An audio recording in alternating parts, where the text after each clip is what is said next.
Hello there, kia ora, and welcome to this week's Omnibus edition, Waitangi Week, which is always a fascinating one to sit down and look at because the news headlines are actually kind of predictable, but this year David Seymour got even more of them, so there's that, I guess, from his headlining after being shunned by people who didn't invite him to an event that he showed up to anyway, to his surprise engagement on Waitangi Day itself. It has been a big week for us to sit here going, my God, I wish David Seymour would stop being given so much media coverage. What could be the effects of this? You know what the effects of this is. You just have to look at comment sections on Facebook to realize how it has an impact. Anyway, there was lots of stuff that happened this week, and to be fair, I didn't get to cover most of it in any kind of detail, but that's why there's a 10-minute news segment at the end of this week's Omnibus. Anyway, don't forget to like, share, subscribe, all of those things that apparently I'm supposed to say on a YouTube video, and if you want to get this early, that's what becoming a paid subscriber helps you get, one of those things. Early access. So yeah, I guess just sit down, enjoy the video, and try not to cry too much as we relive the past week.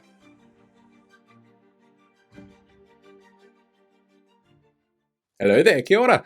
In media studies, we have this theory called the agenda setting theory. It's a theory that states that mainstream media set the agenda for public discourse on a topic based on the level of coverage and the prominence of that coverage that they put out there. And over the last month, our mainstream media has actually shown exactly how this works with two news stories in particular. The first was Golriz Graraman's visit to Pack and Save last year, where she shopped the same way about 90% of their customers do, but this dominated headlines for a week. Every major news outlet in the country ran this story and variations of it and spin-offs and opinion pieces around it, including over the last weekend when Stuff's Damien Grant got in on the kicking them while they're down action. Now, Golriz is no longer an MP. She's a private citizen. The information used in the stories was not given named sources. There was no charges involved. Ultimately, this went nowhere, and it was given dominant headline space for about a week across our mainstream media outlets.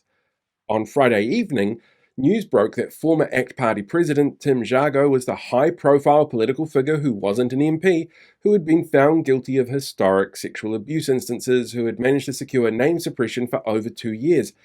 Originally because it was successfully argued in court that his naming would adversely impact the ACT Party in the 2023 election. And news coverage on this, well, it's been severely limited, especially when you compare it to what happened to Golriz. By the Saturday, only one major news outlet had it as a story on their front page, and TVNZ led with a pre-recorded interview with one of the victims who bravely came forward to speak of his experiences back in September 2024 that they couldn't air until that name suppression was lifted. Other than the late-night Friday release of the news, which in itself is timed to minimize the coverage it would get, the dominant, if limited news narrative since the revelation has been that the ACT Party couldn't have possibly known what was happening, which was sourced from a single press release from the party itself. The media approached Golriz's lawyers, her flatmates, friends, the police to inform their multitude of stories, and each said there was nothing to report.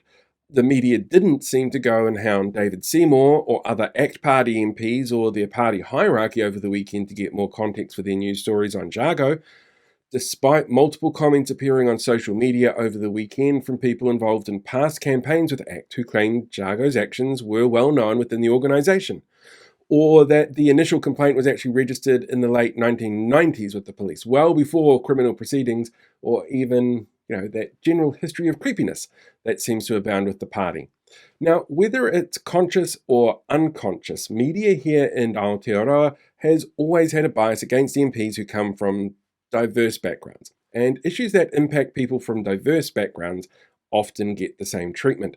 And we can see this through the language that the media uses, the framing that they set up with, and the voices that they choose to platform. There's a reason why proudly Māori MPs are called radical when they make headlines that question the status quo, but it doesn't tend to happen for less melanated MPs. And here we have lobby groups and individuals that feed into that negative stereotype with huge amounts of resources and reach on social media platforms. Part of what we saw with Golriz is actually fed by that, and by the commercial decisions that would see that type of content being created because it has a wider reach and higher engagement levels than different sorts of content. Part of the difference here, though, is also the timing. The news of Jago hit at 5 p.m. on Friday, when newsrooms are on skeleton crews and most weekend content's already been put to bed in advance. It's a common tactic called the Friday night dump. It's actually been used for decades by governments who want to release information that they kind of hope gets buried. As an audience, we should be asking ourselves questions about all media we consume, like where was the information sourced from, who released it, and to what purpose? Why do the media think it's important to run days of stories on an unsubstantiated rumour about a former MP, but not do the same to a former political party president? Does the role that they have overshadow the reasons that they made the news? And who gets to decide that? It's definitely not always me.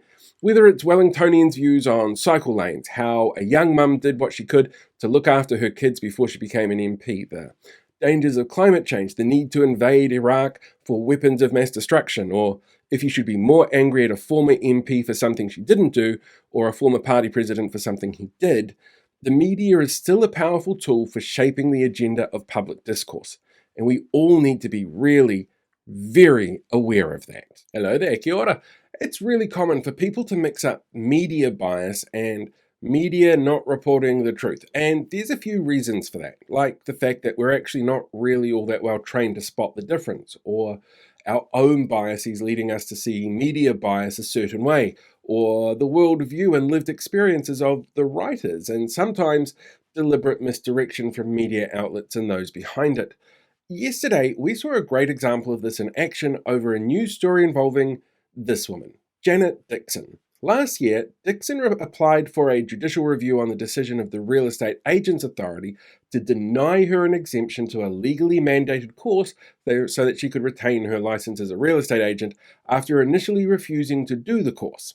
The 90-minute course, called Te Kakano, is a professional development course which covered a broad overview on Māori culture, customs, language, and te tiriti, as it relates to the work that real estate agents do. Now, her argument that the Agents Authority course conflicted with her personal beliefs, that this course should not be mandatory because she does not deal with Māori land, and impinged her freedom of expression by forcing her to do so, well, that wasn't upheld by the courts, which means she's now facing a 5-year ban from being able to work as a licensed estate agent.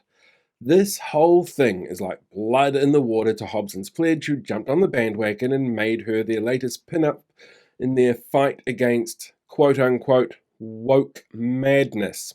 Because learning to be more culturally aware of some of the backgrounds of the people who may be buying or selling with you is clearly woke.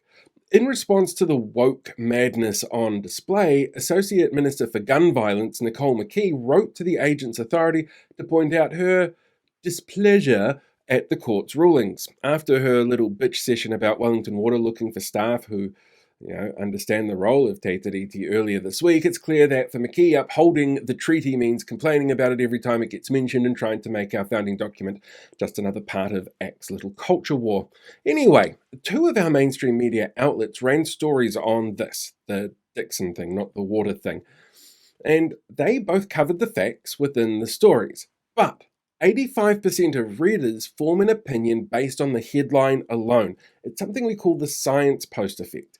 Because the headline, it frames the expectation of what the following story is about, and both these outlets took very different approaches with the 2 headlines that they used, the front page headline and the article headline. Now, Stuff chose to run a front page headline focusing on the reaction of the minister and called it a Māori course. Radio New Zealand ran a front page headline that focused on the court challenge and highlighted the involvement of Hobson's Pledge and called it a Māori values course.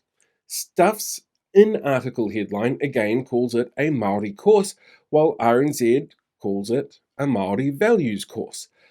In the mind of most of the readers, there's a really clear difference caused by not using the term values. A compulsory Māori course to a lot of people reads as being forced to take a course on Te Reo Māori. In the Stuff article, image used this one of Dixon. It's from a post photographer. In the RNZ article, it clearly frames Dixon within the context of Hobson's Pledge. The Stuff article clearly starts the story framing it from the perspective of the minister's views.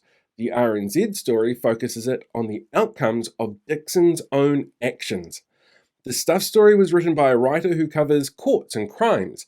Radio New Zealand's story was written by one of their Māori issues reporters. And these both also have an impact on the perspective of the article because of the perspectives that the writers bring to their writing. Each story had the same details. It covers the same points, but they frame the story differently, which creates different outcomes in different audiences. One highlights the views of a minister under fire for her actions as, reasonable here. The other highlights the connection with an astroturfing group with a history of punching down at anything Māori. As an audience, we need to be aware of the differences in media presentation, and the best way to get a relatively balanced viewpoint is to read multiple stories from multiple outlets whenever you can, and to be aware if they're sharing stories, because you're not going to get much of a difference in viewpoints when that happens. But having a large base of material to work from is the best way to keep yourself informed. Hello there, kia ora. There is no better day than Waitangi Day to observe the catch-22 that this government's created for itself through its own actions and attitudes. On Wednesday, government ministers Shane Jones, Winston Peters, Tama Pōtaka and David Seymour were greeted with peaceful protests that included singing waiata while they spoke on the paipai, having their microphone removed and the audience turning their backs in unison when they spoke. None of this happened to the Prime Minister because he's not attending Waitangi this year, which he's come under fire for. Being there, they got protested at. Not being there, they get criticised. From their perspective, they can't win. But the reality is, this is very much their own doing. All through the election campaign and all through their term, the three coalition partners have either been using racist dog whistles to work up anti-Māori sentiment, or outright and deliberately undoing the work that's been done over generations to help try and achieve the equitable outcomes that were promised in our founding document. Understandably, those who feel the most impacted by these changes are not impressed with them. And the reaction from the ministers at Waitangi, well, it makes things worse. Winston Peters acted like a petulant child, saying, "A time will come when you'll want to talk to us far more than we want to talk to you." Shane Jones threatened future funding for the Marae Trust, which is kaitiakitanga to one of the most significant locations in the history of the country, while pointing out that he also gave them money already, so he expected to be treated better. David Seymour used his shunning as an excuse to tell those listening for his dog whistles online that despite how he was treated, he still believes in free speech and equality for everyone who has it now. And through it all, the Prime Minister has been silent because he's not there to face up to the criticisms or respond to the stirring. He's not there to take responsibility as the leader he's meant to be. In fact, Chris Luxon, Nicola Willis, Chris Bishop and Simeon Brown all skipped Wednesday's proceedings so Luxon could announce a new road and visit his old school in Christchurch. We see the result of the blather, bluster and indifference becoming more and more apparent as well. We saw it during the oral submissions on the Treaty Principles Bill, the Māori ward removals, the erasure of 7AA, the name changes to government departments and decisions around justice, health, education, and so much more. We see it in the language and word usage showing up on social media platforms, which now match the type that we find on known white supremacist anti-Māori content online. And this week, the leader of a local business association in Tamaki Makaurau stood up in front of their local board that they work with and used the same language and lines to complain about Māori being rammed down his throat in a public meeting. And while the local business association has apologised, the fact that he felt this was even appropriate to begin with is a problem and the result of exactly what we've seen happen.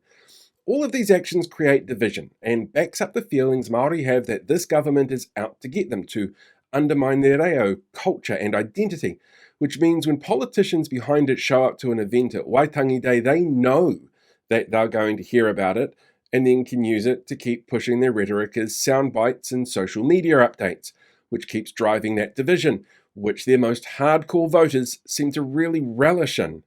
Creating a self-inflicted catch-22, which could have been avoided if they hadn't decided to make being anti-Māori a cornerstone of their political identities in the election. But punching down is easy when you're out to try and get votes, so that was never going to happen. And through it all, the Prime Minister is hiding, not taking responsibility, not working to stop it from happening, and then feigning ignorance as to why things are the way they are. Just like what we would expect from a leader. So the government has very firmly put themselves in a position where they're damned if they go and damned if they don't when it comes to Waitangi. They were warned before the election and during all their changes that they rushed through that the outcomes would impact Māori more than anyone else, and they ignored it, downplayed it, and tried to gaslight the public about it in a way one online commentator likened to the language used by abusers talking to their victims. And because of that, they don't deserve an ounce of sympathy from the public.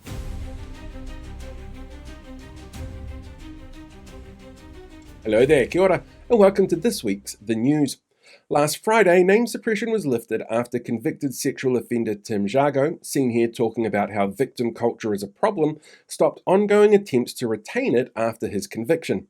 David Seymour, Snapchatter of school kids, seen here in a shirt depicting naked woman at a university event that objectified women, claimed that there was no way for the ACT Party to know what the actions of Jago was before he was president, a position he took up nearly 20 years after the initial police investigations, into which Jago's actions were then put on police record, and despite approaches from one of the victims 3 months before charges were laid, a stance which has been defended by a range of men who felt downplaying the crimes was the right move to make, including ACT Party proxy, founder of the Taxpayer Union and Curia Polling, David Farrar, pictured here dressed as convicted sex offender Jimmy Savile.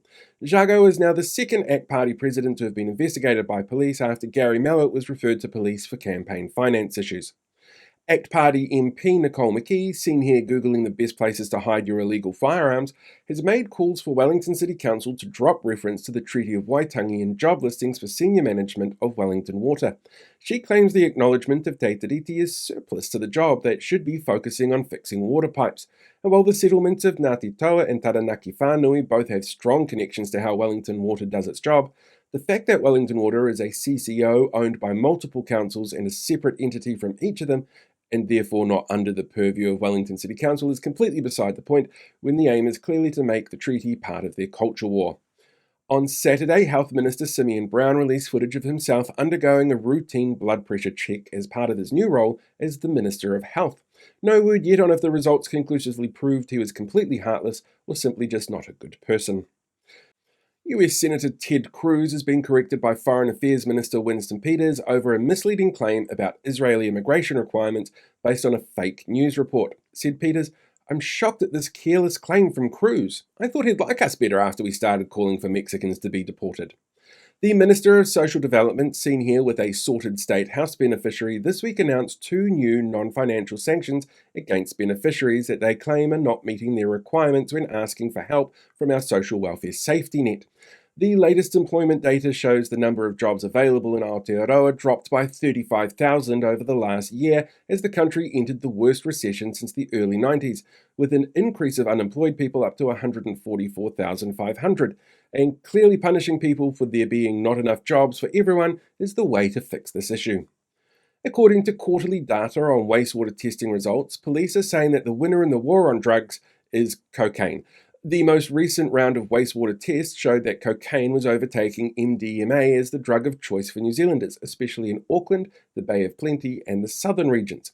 Experts in drug-related harm say societal changes that increase stress, like increased costs, housing impermanence, and the lack of access to healthcare, can cause addictions to worsen. So I'm sure things will improve really, really soon. On Monday, it was revealed by media that the government had yet to set up a procurement process to find replacement ferries for the ones that they cancelled to pay for tax cuts for landlords. So naturally, Tuesday, the government announced that they had started the process to find shipbuilders to deliver the replacements by 2029, which coincidentally will be 4 years after when the first IREX ferry was supposed to be here. But we still had to pay for tax cuts. New numbers released by the police show that the number of threats made towards politicians has decreased significantly under the current government. Sociologists have put this down to a number of factors, like misogyny not being as prominent without a woman in charge, and the lack of lightning rod issues like vaccines and mandates, which led to the illegal occupation of Parliament in 2022 and the highest rate of recorded threats. However, this term also saw the largest ever protest on Parliament grounds, which did not see the number of threats increase. It's almost like the alt-right nut jobs, the sort who raise political funds after threatening minorities and who felt it was fine to threaten politicians, got exactly what they wanted in Parliament. Treasury has warned the government this week that tight budgets currently in place and expected in the future will only be met by a reduction in public services. Oh, wait.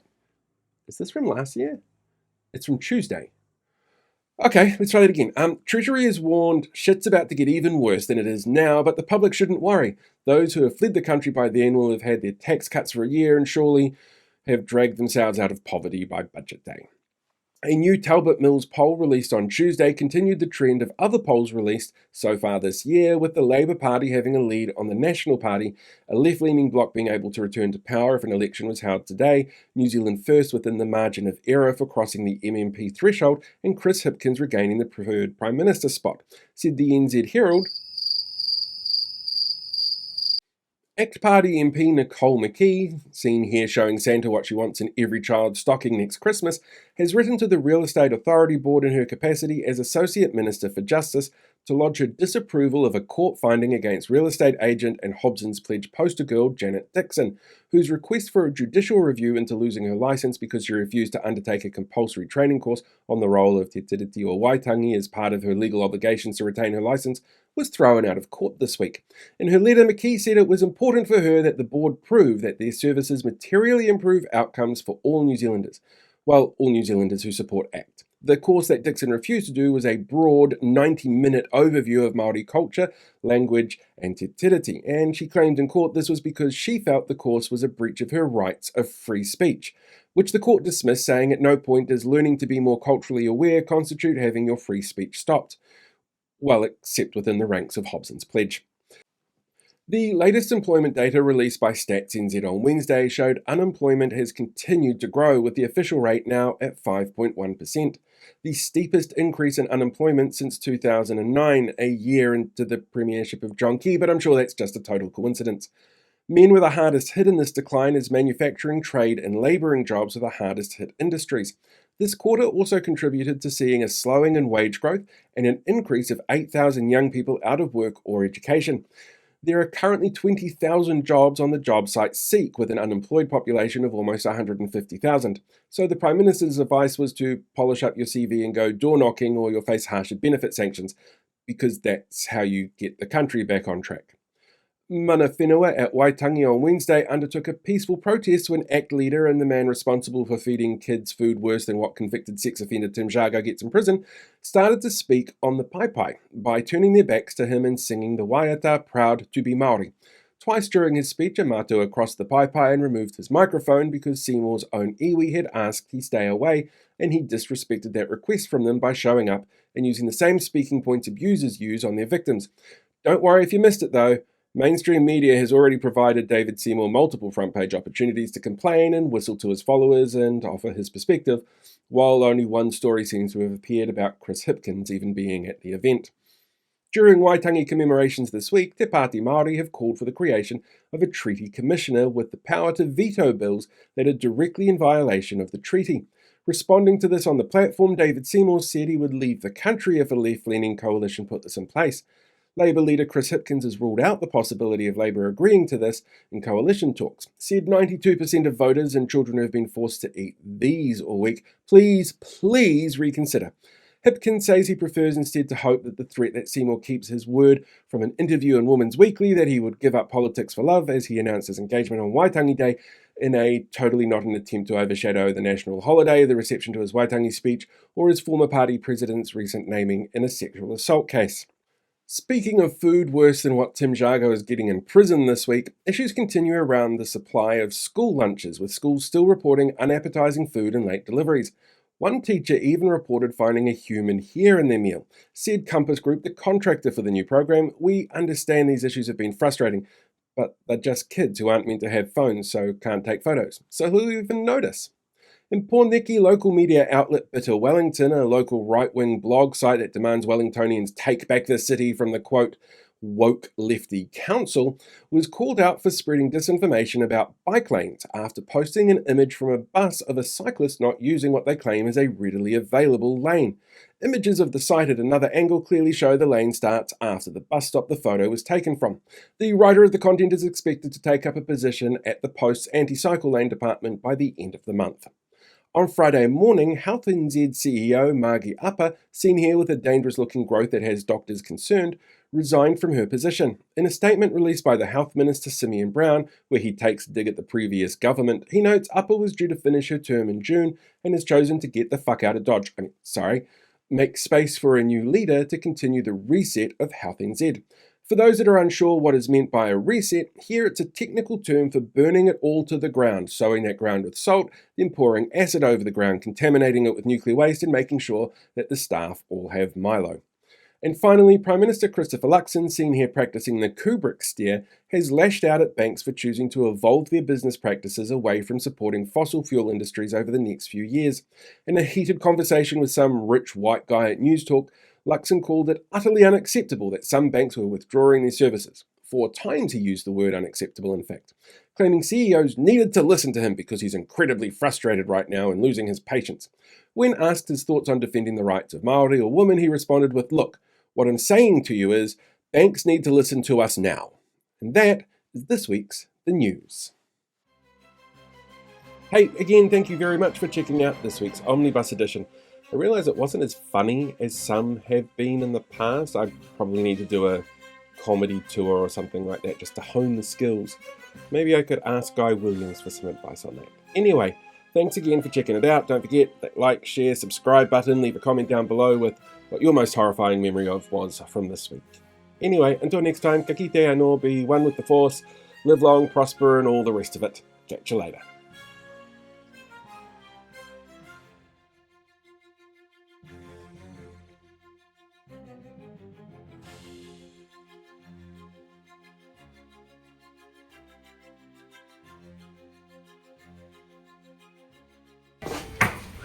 Is it secret? Is it safe?